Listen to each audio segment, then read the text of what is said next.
बागेश्वर धाम वाले बाबा धीरेन्द्र कृष्ण शास्त्री ने खुद बताया कि भोजपुरी के नंबर 1 सिंगर कौन है। आइए जानते हैं उनसे।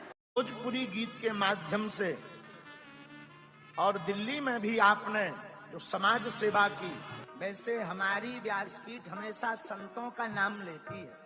या तो संत कोई आवे या कोई महापुरुष आवे, और आपको हम इसलिए अपनत्व में मानते हैं कि आपके ऊपर सरस्वती माँ की ऐसी कृपा है कि आप तत्क्षण गीत की रचना करके तुरंत गा देते हैं।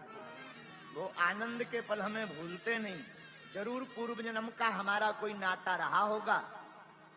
तो जब आप बागेश्वर धाम पहुंचे, यज्ञ में रात का समय था, बड़े विलंब से आप पहुंचे और वहां कीर्तन का आयोजन था। उस आयोजन में जब आपसे कहा कि आप कुछ वाणी अपनी भगवान बागेश्वर बालाजी के चरणों में प्रस्तुत करें, आपने माइक पकड़ा और ऐसी सरस्वती माँ की कृपा हुई, पूज्य गुरुदेव भगवान का नाम लेकर ऐसा गीत सुनाया, हृदय इतना रोमांचित हो गया।